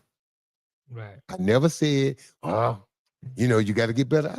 I'm not. And I said, that's if you on the floor. I said, cause Chris, right now I got to figure out if you can even be on the floor at the end of the game. Right. Because if I draw the player for this guy and he kick it to you and they foul you, you can't make the free throws. Yeah. So you're a liability. I said the only thing, and I was messing with it. I said the only thing that may keep you on the floor is that you're athletic enough to get an offensive rebound. Oh, he was hot. You put that fire on them. And then I left. Right. That's good coaching, because as a coach, you got to be a psychologist. The next day, Nadi, before practice, now Chris is not a morning person. He gonna stay late and work. He ain't coming there early. Right. I got there early, 6:30, 8 o'clock. Practice out to 11. Chris Bosh roll in. Get one of the coaches, pulls him out to me. Let's go work on free throws, coach. I ain't said a word to him. One of the coaches said, damn, coach, what did you say to him? I said, coach, I didn't say one word to him at dinner. I just told him, who did he want me to run the plays for at the end of the game? Because I'm smart. I'm not running plays for a guy who shoot 59%. Right. That would be a dumb would do that. That's a dumb coach. I said, and then I got to figure out if I can keep him on the floor or not. Right. And one of my coach, Mike Evans, turned to me and said, you said that to Chris Bosh? I said, yes, sir. I said, Mike, my job is to coach the team and win games. Right. My job ain't to make Chris Bosh happy. Well, Chris Bosh's job is to make me happy. Right. So if Chris Bosh really want to be the guy that he keeps telling everybody he wants to be, get his ass in there and learn how to shoot free throws. Guess what he shot that year? What he shot? 81%. Well, that's smart coaching. And speaking of smart coaches, the AFC West is full of smart coaches, because you got Harbaugh. Sean Payton, Andy Reid, Harbaugh, Ooh. and you got Pete Carroll. Ooh. Out of Well, those teams, who you got coming out of AFC West? This could be the toughest division in all of football this year. The Raiders are gonna be last. Okay, it is Tom what it Brady. is. Look, man, all I'm gonna say is, last time, greatest moment I saw Pete Carroll, he let Bill Belichick beat him by trying to throw a 1-yard pass. Right, right. And you got Marshawn Lynch, and it was what, third down? It wasn't even fourth down. Right. Like second and third down. He had 2 cracks at it. That's my point. If it was fourth down, last play of the game, right, I get it. Right? But if it's second or third down, and I got Marshawn Lynch, I'm at least giving Marshawn Lynch 1 try. Right. Right? At least 1. I'm getting him 2. Well, but my point is, I'm giving at least 1. At least 1. He's going to get a chance. I agree. Okay. I agree. But see, that's what, so Pete Carroll lost some luster to me. You don't lose a game like that. You don't, see, that's when you get in the mic and you overrule your OC. Okay. We're going to run a slant 22F. Oh, hell no. No. Run the ball to the beast. I don't care what play you run. Marshawn Lynch better get that ball. Right. Or your ass get another timeout. Right. You didn't change the play? Hey guys, this the play. What's Marshawn, what's your favorite play? In short yardage. Coach, this is my favorite play. Run it. I just fired the offensive coordinator. Bruh, that's why, to me, what would Nick Saban have done in that mic? Oh, hell no. Right. Oh, no, you're not throwing that ball. I got Derrick Henry. Right. I got Derrick Henry in the backfield, and I'm going to throw the ball on the 1-yard line, and it went down was second or third. Right. Second down. Right. Man, come on. Stop. It ain't happening, Captain. To me, Pete Carroll lost some luster with me. Okay. Because the OC called a play, but at the end of the day, you get to overrule him. That's right. Right. I get to overrule. So you got the Raiders last. Absolutely. Who you said? Who else in that division? You got Denver Broncos, Kansas City Chiefs, and the Chargers. All made the playoffs last year. Chargers gonna be next to last. Justin Herbert, man, just showed me that he looks the part. All-American, tall, good looking, 6'5", 235, handsome guy. He looks like the quarterback that you want to put on the carton, milk carton. But he's also the quarterback that's on the milk carton that goes missing in big games. So, no, I ain't buying it. Okay. All right. Now, I was not a fan of Bo Nix at Auburn. I'm still not a fan. I'm still not a fan. Right. But I know I met Sean Payton. Sean Payton coach. Oh, yes, he can. Now, Sean Payton crazy. Yeah. In a good way. Yeah. But that man coach. The Bill Parcells disciple. Sean Payton coach. Right. Sean Payton, the closest thing to Bill Parcells. There he is. Sean Payton coach. What he done with that young boy. But now I think he's gonna take a step back this year. Okay. I really do. Look, man, it's hard. A lot of people think because Denver defense is supposed to be so good. A lot of people are picking Denver. Man, you got Pat Mahomes. You still got look with Pat Mahomes. They went 15-2 last year. Right. And Pat Mahomes didn't even make the Pro Bowl as quarterback. Yeah. Not it. They got a good defense. Think about, but this is my point. He did just enough every game to win. Yes. He had no weapons. He had nothing. But he scraped enough. And now they won 15 games. And got to the Super Bowl. And just tell you how bad they were. Man, it wasn't even a game in the Super Bowl. It wasn't a game. Not it. Philly blew the doors off of them. Yeah, they did. Look, man, Philly beat them so bad, they don't even talk about it in Kansas City. It's like it was a bad dream. It was. It's like the Super Bowl never happened. Not it. They beat the dog, you know what, out of them. Yeah. It was embarrassing. It was. But but to me, this is what's more embarrassing. The fact that y'all let Kansas City come out the AFC. Well, they got the smartest quarterback and the clutchest quarterback. They got the best coach and they got the smartest quarterback. Right. They got the best quarterback. So, and Pat was terrible. What did he do? 14 interceptions, something like that? Yeah, it was. He had his worst statistical year last year. So but the fact that he played that poor, they still won 15 games and made it to the Super Bowl. It's hard to pick against them. Come on, man. Yeah. Last conference, the AFC Central, where you got Cincinnati Bengals, Cleveland Browns, Tennessee, no, not the Pittsburgh Steelers, and the Baltimore Ravens. Come on, man, Ravens. You got But the this gonna Ravens. shock you. I'm going Ravens. Now look, I'm gonna go Bengals, Steelers, and then Browns. But it wouldn't shock me if the Steelers. No, I'm going Steelers for this reason. Cincinnati, just Cincinnati. They don't want to pay nobody. Dude, every year they're voted to have the worst facilities, Yeah. the worst food, the worst owner, the worst practice facility, the worst everything. The only three guys that they really paid was T. Higgins, Chase, and Joe Burrow. Joe Burrow's right. They don't want to pay nobody else. And T. Higgins, if you really look at his contract, I mean, it's easy to get out from under it. He only got so much money that's guaranteed. That contract is one of those balloon contracts. So why didn't he go ahead on and get traded or play it out and become a free agent? He's believing he's betting on himself. He believes that if he stays healthy and plays well, then he'll get all the money on that contract. Oh, will he? Yeah, but that he has But to this is the thing. perform well But and not stay healthy. this was crazy though. He could perform well and stay healthy, and they don't pick up the options. They can still say it's too expensive, Right? for the number 2 receiver. Right. But at least he'll be done with the franchise tag because they was franchising him. Yeah. So Is this the last year they can franchise tag him? Well, he got paid. He got paid. Okay, So- he took a deal. Yeah. Right. Yeah. Right. So look, man, I think Cleveland's gonna be trash. You start a 40-year-old quarterback. Then your backup is 5'8", and then the backup behind him is Shador, who I think has the best upside over both of them. I'm not disagreeing with you on that. So yeah, and I think it's going. And then at some point they're gonna sprinkle Deshaun Watson back in the mix. At some You point, think so? if he getting paid. Yeah, but If Deshaun Watson is on the roster, if Deshaun Watson week 7 is in shape, healthy, and ready to play, and Joe Flacco is terrible, Dylan Gabriel is playing terrible, and you gave Shador a cup of coffee and he didn't look like that, right. you're going to go back to Deshaun. Look, man, this is the thing in Cleveland. If you're on the Cleveland Browns roster and you play quarterback, you're going to play this year.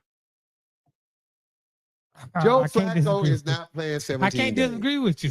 Joe Flacco is not playing 17 games. Chances are he won't. Dylan Gabriel, when he gets his chance, he ain't going to play in all the games.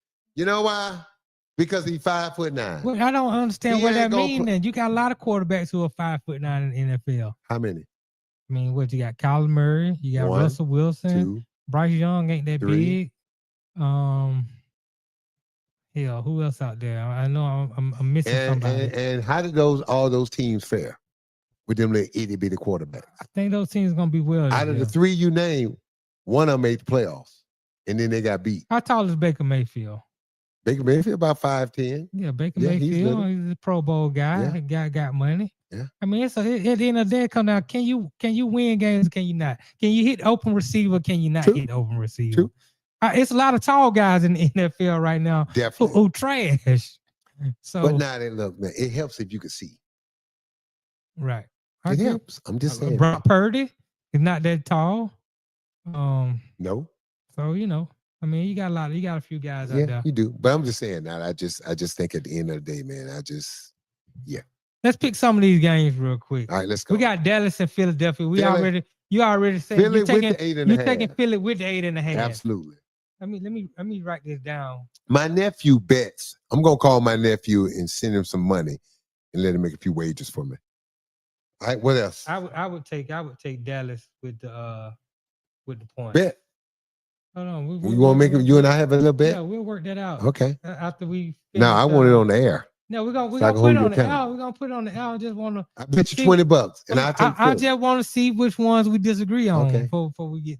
All right, let's go. Friday night, you got Kansas City against the Chargers. Chargers. They're giving the Chargers 3.5. Ooh, where's the game at? The game is Must be in San Diego. yeah, it's in it's in I think it's in Kansas City. Hold up. You're they're giving the get- they're Chargers getting the 3.5 Chargers- on the road in Kansas City. They're giving usually the home team I'm is gonna taking get Kansas City. three points. I'm taking Kansas City. You like Kansas I City? don't. Justin Herbert, we just talked about him going into Kansas City. Pat Mahomes coming off a bad year. You think he gonna let Justin Herbert come into his building and put an 8 whooping on him? I don't think so. Next. Yeah, I believe it. They might be playing at the Chargers, but I still like Kansas City. Put you on that. Next we got the Giants and the Commanders. Commanders. They're What's the giving point they're spread? giving the Giants 5.5 points. Oh, I'm taking the Commanders.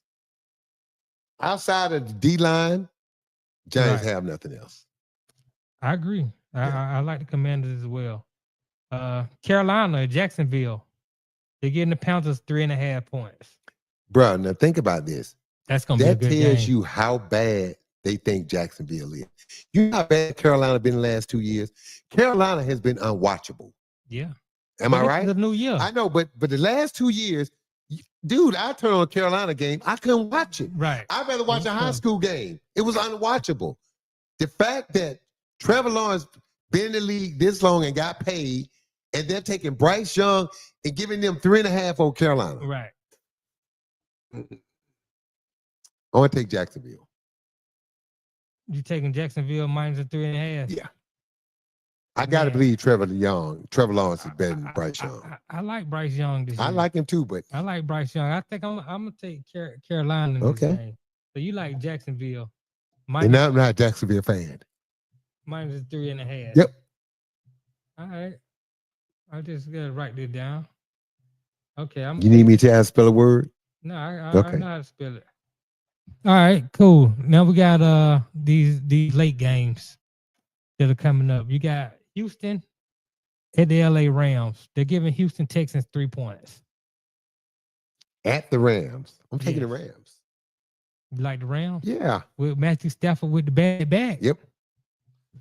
Yep. Taking the Rams. In LA, I'm taking the Rams. I like Houston with them 3. Cool. I like Houston with them 3. Knock yourself out, bro. I like Texas with them 3. Mm-hmm. All right, you got oh, this is a good one. This is almost a pick'em game. Baltimore at Buffalo. Buffalo. What's the point spread? Is it even? They're giving Buffalo 1.5 points. I'm taking Baltimore because I think Lamar Jackson is pissed that he didn't win his 3rd MVP. And I think the Ravens are going to be pissed for him because I still thought Lamar Jackson was MVP. And I think they gave it to Josh Allen because he had not won one. And they have Lamar Jackson fatigue. Let me get the bench in.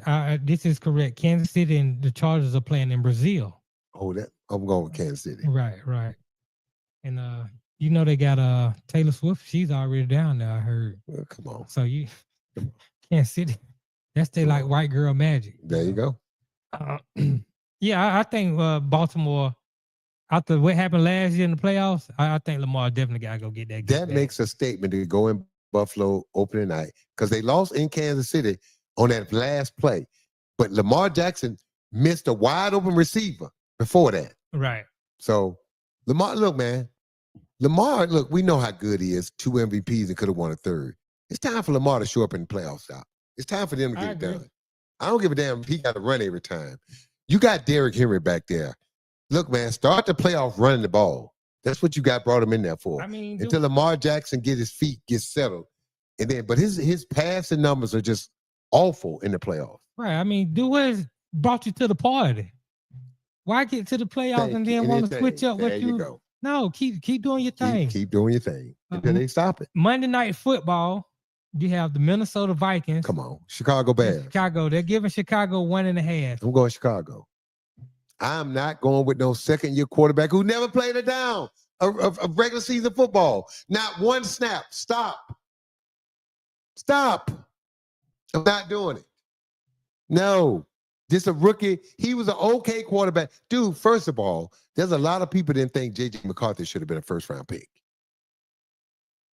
A lot of people. If you put J.J. McCarthy, they only take one. If you put J.J. McCarthy in this year's draft where everybody thinks is quarterback heavy, J.J. McCarthy would not be the #1 quarterback. I'll say and this. We just saw a bunch of trash this weekend. If you would have put J.J. McCarthy in this last NFL draft, he would have been drafted in the 1st round. He was a 10th pick when the draft he came out in. I know. Dude. He was better than the guys who came out this year. I saw this past weekend in college football, I saw a lot of trash. And I'm telling you this. I know it was first game, but not it. They looked scared and they looked unsure of themselves. Right. And if you're supposed to be the best player on the field, even the Clemson quarterback, I saw his numbers. Look like trash. Yeah, he did. It didn't look good. I mean, all of them were terrible. Didn't look good. I mean, Archie Manning. South Carolina quarterback looked decent. Yes. They got a receiver out there who's 6'5". Archie Manning? Oh, my God. Oh, yeah, he looked awful. His mechanics were terrible. Not it. But I think Archie's staying off for years like Eli and Peyton did. But not I don't think he's My coming point out. is this. I can't coach scared. Right. They look scared. And you said, what are they playing? Look who they played against. Naughty. They're not going to be any freshmen and sophomores and juniors on the field when they get to the next level. Right. And guess what them guys do in the NFL? They knock hell out you. They hit hard, bro. Yeah. They ain't scared. No, they're not. Okay. They're not. Let's take a break. No, we got to get to shoot the pass, and then we can wrap this thing on down. Don't forget to hit that like and subscribe button. You're listening to In the Game. We'll be back with more. And I'm gonna ask you for your Super Bowl picks too. When we get back. I can tell you that right now, but I'll wait.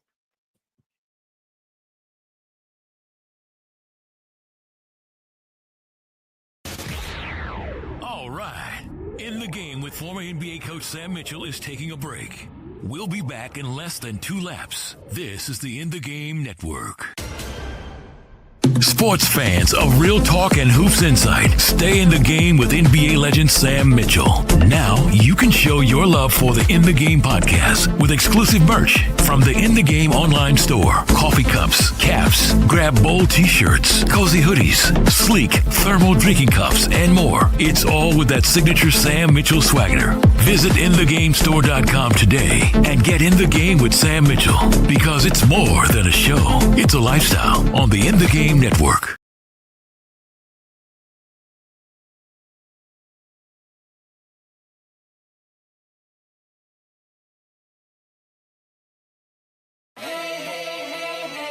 And we're back on the In the Game Network with Coach Sam Mitchell. Lean in right now to hear what the coach has drawn up on the chalkboard.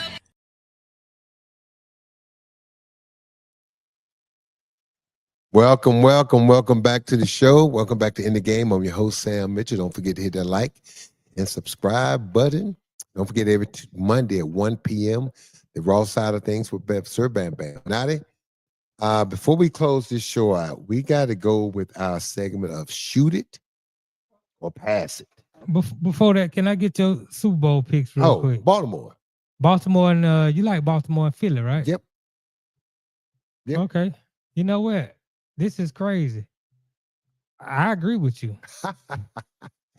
And I got Baltimore winning it.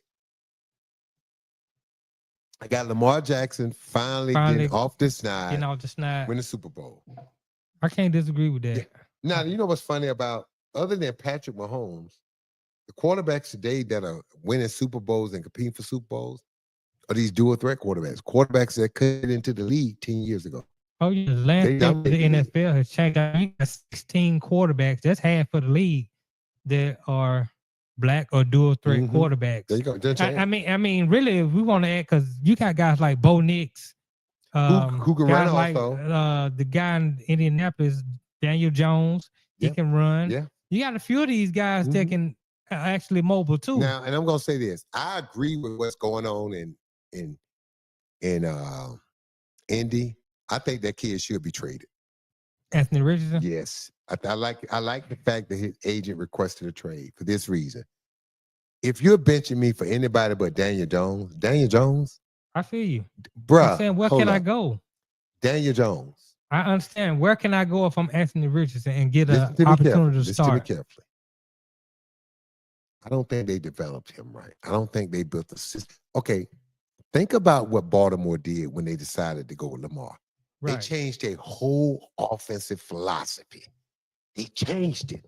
Right. They even went and got a backup that can do similar things to Lamar do, so they didn't have to switch back. The problem that Baltimore had, remember, they go to Lamar, they changed everything.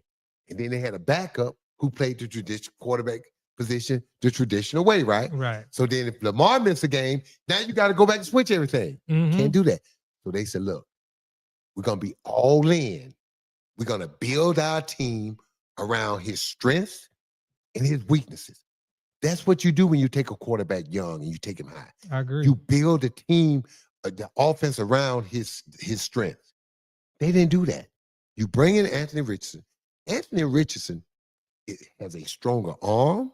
He's bigger. He's just as fast. Now, he is not as elusive, Right. but he's a bigger athlete. He's a good kid. He ain't stupid, but not it. He played 11 games in college. Yes. The NFL, the number, I saw this. Most NFL scouts want you to have 25 college stars under your belt at quarterback. Right. Minimum. He had 11. Okay. You got to develop him.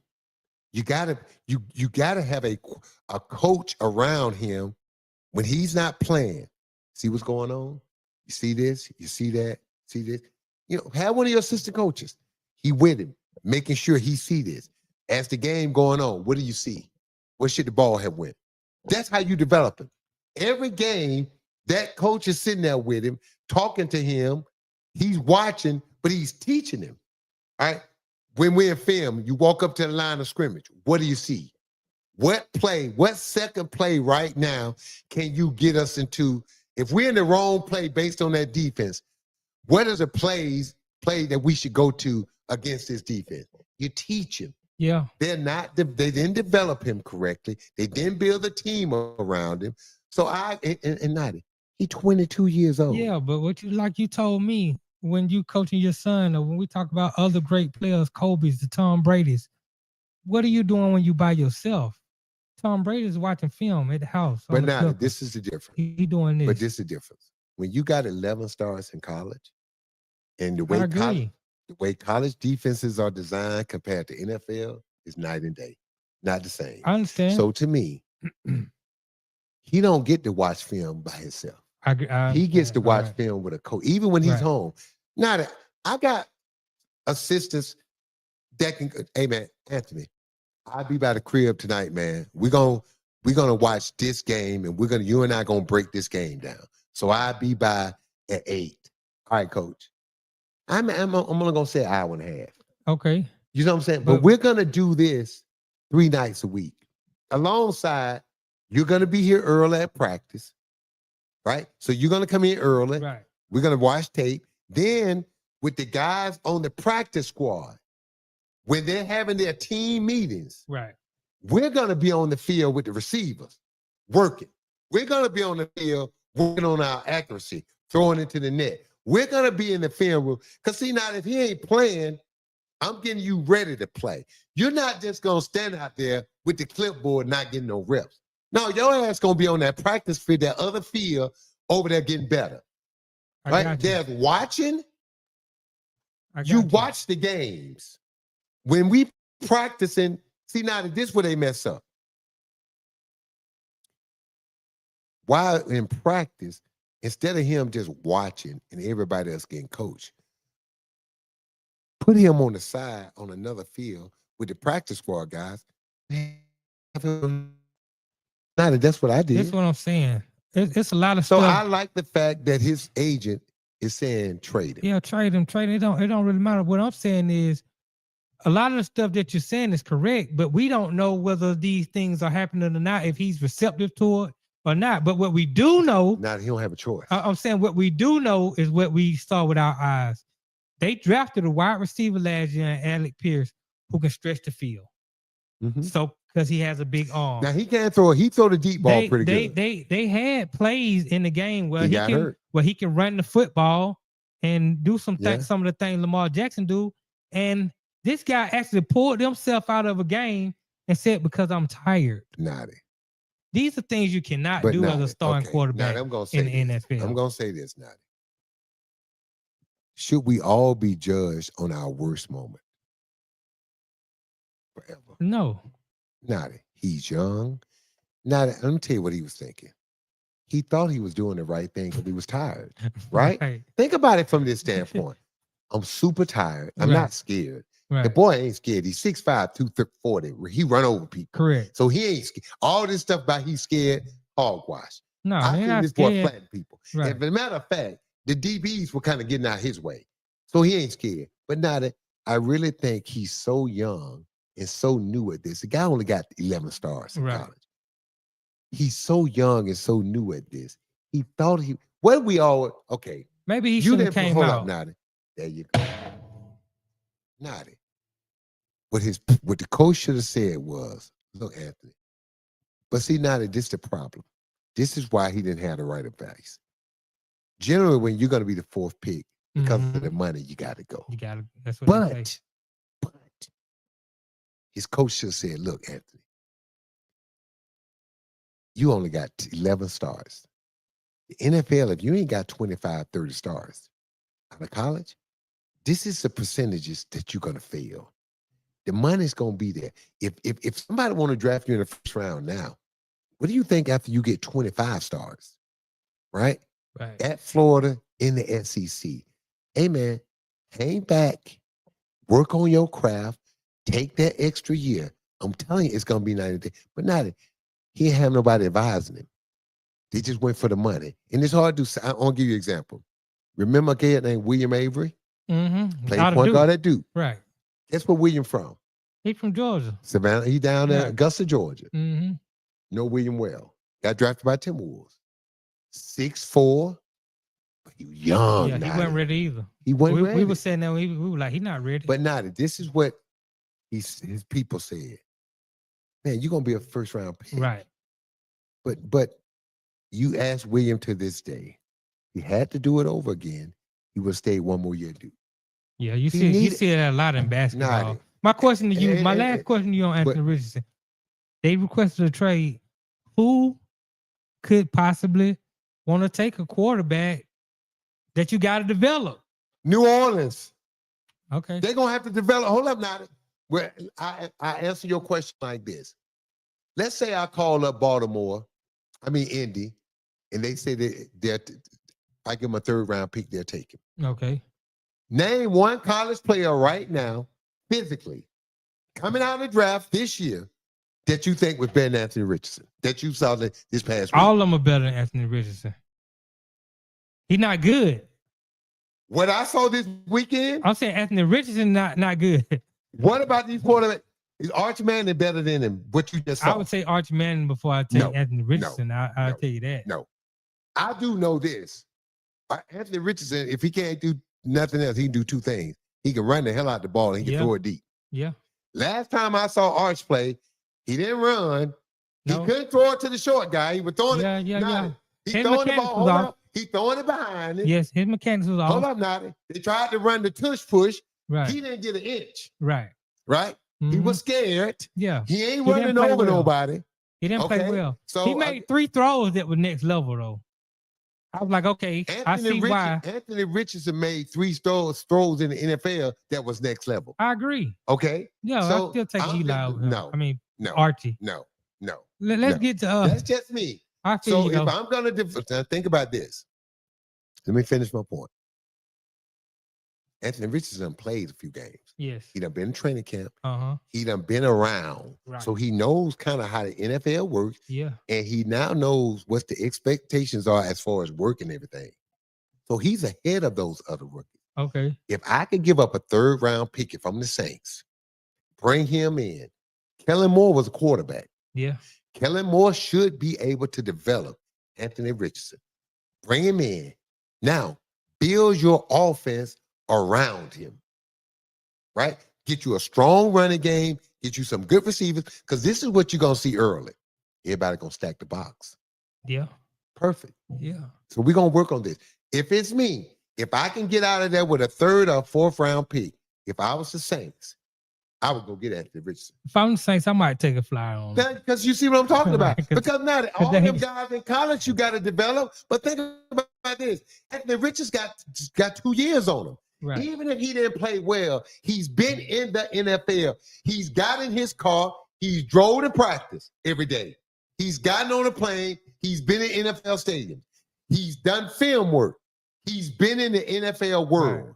These college kids, it's going to be different. when they first get there. Everything's going to be new. I would take and then think about this. Now you can keep your first round pick. Right. You know, by the end of this show, we're going to be the game New Orleans 5 quarterbacks. Hey, man, but seriously now, if I was New Orleans, of all the guys, I would take a chance on Anthony I Richardson. feel you on that. I would. I feel you on that. See, I'm the same way. That's why I'm not mad at the Jets for taking the fly on Justin Fields. Right. Why not? Why not? He's still young. Yeah. He's got a strong arm. Right. He can run. Yeah. Maybe not it. I've seen this in the NBA. I've seen where a guy gets to their second team before the light bulb come on. Yeah. See, now a lot of these guys don't understand the work. Yeah. A lot of these guys don't understand how hard it is. Because the college was easy. Yeah, that training camp footage just scared me. But not it. College was easy.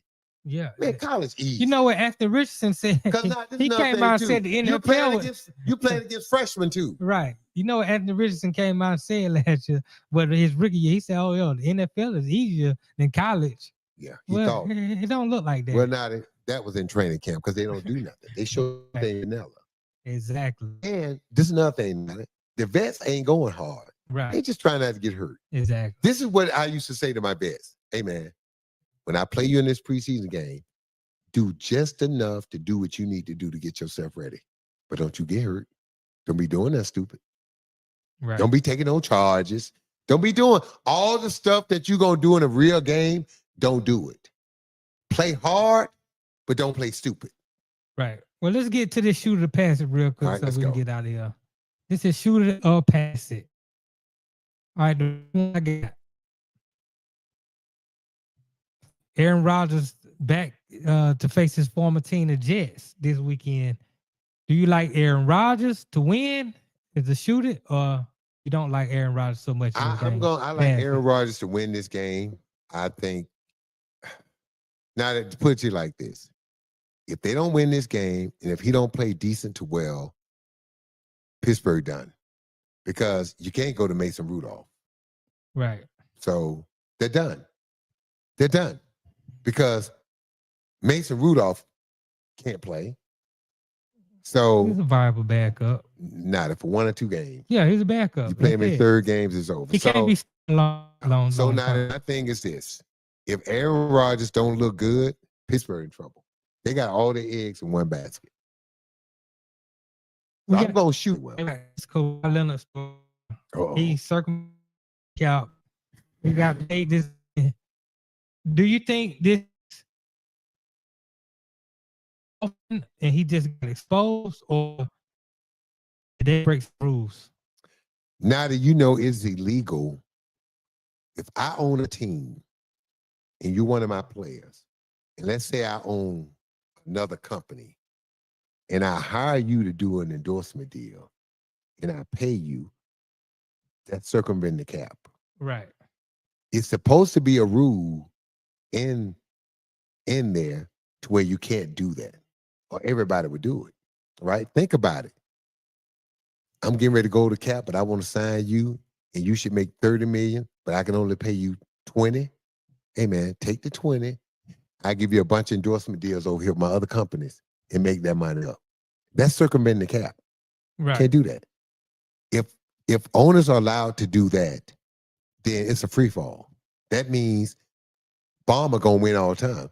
That means everybody that go there and just get paid on the table. Right. So now, look, before I get deep into this, I need to find more facts for this reason. Then we have a big hoopla about a certain player was accused of gambling, and he wasn't. Yeah. Malik Beasley. And it cost that guy millions of dollars because you linked him to that. And we all, just because NBA opened it, we all thought it was true. Right. See, now, unless they get, this is where it's wrong. You always presume guilty when they accuse you. And everybody assumed Malik Beasley was guilty. Yeah, but I don't think it's an accusation. But listen. Pablo Torres did it. He does his journalism work. He brought out a lot of facts. He put it all, everything is in writing. The paper trail is there. Now, I was in Minnesota when the Joe Smith thing went down. Right. See, now, 5 first-round picks. One day for the book, I'm going to tell the truth. It's going to have to be in the book. Okay. Because I know what really happened. I know the truth. And you know how I know the truth? Because you were there. There you go. I'm going to say something. This going on, leave it at that. And I want people, we'll talk about it. You can ask me about it. When they were talking about suspending the coaches, the coach came to me, sat me down, and asked me would I be interested in being player coach. Swear to God. Oh man, my Bible. That's a scoop right there. It's my Bible, people. Coach don't lie. Wasn't the coach Kevin McHale at the time? Nope. Flip Saunders was Flip coach. Saunders. Okay. Kevin McHale was GM. Right. That's correct. That is right. And I said, can't do that. I wasn't ready for that. I thought at first, I didn't know if he was joking or not, but he wasn't when he called me. Right. Sat me down. Sam, you know what's going on? I might get suspended. Mac was in the room, Kim McHale. I'm looking at Mac like, first of all, it meant the world to me as a player that Flip Saunders had that much confidence in me.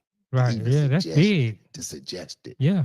But now that I knew better at the time, we had coaches on our staff that was ready. Let me tell you what I really believed. We had Randy Whitman on our staff. We had Sidney Lowe. So we had other coaches. Head coaches, yeah, future head who had coaches. been head coaches. Right, yeah. And I was in tune enough with myself and who I was and what I was as a player to realize I wasn't ready for that. And I said, Phil, I'm not ready. He was like, Sam, you got the other coaches. This is what I believed. I believed Flip was so concerned that if this thing came back on him, it would really, really hurt him. He might get suspended for the whole year or something. And I think coaches are insecure by nature. And I think to turn it over to one of these other guys, and let's say one of these other guys do well, then there's it makes it easier to let you go on out the door, especially if you're involved. Luckily for us, Flip was not deemed. He didn't get suspended. Kevin McHale took the blow, took the heat. He got suspended, and Flip was able to coach. But that was a time when all this was going down that Flip thought he was going to get suspended. Yeah. Now, I know the truth. That hurt me. I know who should have got suspended. Right. I know who did it. Right. I know the whole truth. Right. The whole truth and nothing but the truth. That hurt the franchise. I'm going to wait for the book. Yeah. Unless Mac want to write a book first and talk about it, which he never will. I think you should write it. I think you should write it. I might put it in my book. We can put it on sale. I might put it on in my book. But now it was crazy the way it happened. Right. Yeah. Yeah. It was damaging. Mm-hmm. Last one. The NBA is considering an all-star format where it'll be the world versus the U.S. players. Ooh. They'll do a round-robin tournament. It'll be 2 teams consisting of United States-born USA players and 1 team of a foreign, the world team. I love it. And you love it? For this reason. Maybe we as American players need to be shamed into how we develop our players going forward. All this is all about jumping and dunking instead of learning how to play the game from the shoulder. Think about something. The